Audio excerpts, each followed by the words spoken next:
Sulitin na nga talaga natin ang mga araw hanggat may araw pa.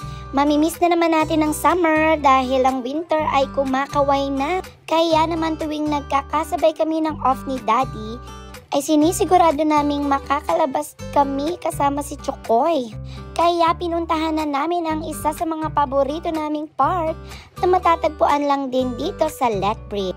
Tuwang-tuwa na naman si Chokoy dahil makakapag-scooter na naman siya. Ang ganda talaga ng panahon ng araw na yan kaya talagang susulitin namin ang araw na ito. Malapit nga lang pala ito sa aming bahay kaya naman mabilis lang mapuntahan. Kapag umaga nga ay marami naglalakad dito.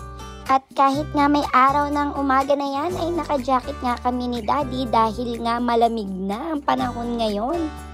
At heto na nga si Chokoy at excited na siya maglaro sa playground. Nakakaaliw talaga dito at matutuwa talaga ang mga bata.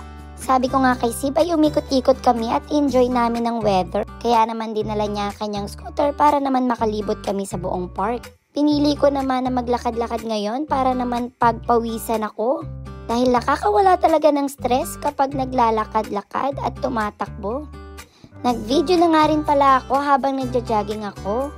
Para kunwari talaga healthy living tayo. At eto pa nga ay inayaya na nga ako ni Sib na mag-slide na rin.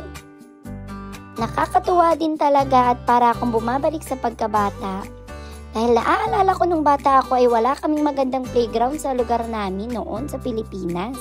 Kaya naman dito sa Canada talagang gusto kong itry ang mga playground dito dahil nakakatuwa naman talaga. Bukod sa napakagandang weather ay ang ganda rin talaga ng mga amenities ng kanilang mga park dito. At syempre sinubukan na rin namin tong swing nila dito.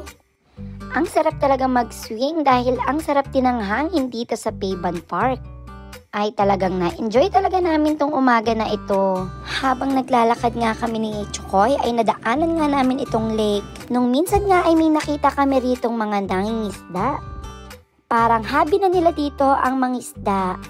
Pero ang sabi nila kailangan daw kumuha ng permit bago ka makapanghuli ng isda rito. At may mga limitation kung ano ang mga isdang pwede mo lang hulihin.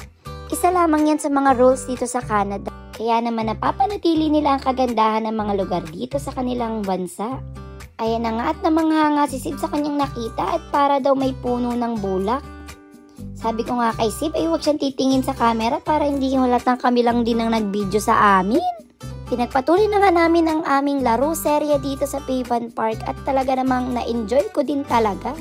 Nakakamangha talaga ang tanawin dito sa park dahil kitang-kita mo talaga ang ulap at ang gaganda ng mga puno nila dito. Ayan na nga, nagplaplano na nga kami ni Chokoy kung paano makaakyat. Nakailang subok nga kami bago kami makaakyat dito. At sinubukan ko na nga at one try lang at nakaakyat na nga ako.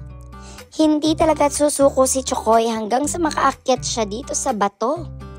Kaya ayan, gusto ko na siyang tulungan pero chineer ko na lamang siya. Hanggang sa nakaakyat na nga si Chokoy at tuwang-tuwa talaga siya. At nakita ko nga na talaga namang ang ganda ng spot na to para mag-video at mag-picture. At napasayaw pa nga kami ni Chokoy. Bumaba na nga kami ni Chokoy dahil tinawag na kami ni Daddy at uuwi na raw kami. Hi, ang sarap talaga pagmasdan na ang pangarap mo lang ngayon ay nangyayari na ngayon. Mas masarap pa rin talaga pag sama-sama ang buong pamilya. Salamat Canada! Medyo shy type na uli si Daddy ngayon at dahil dyan, see you again to our next vlog. Babush!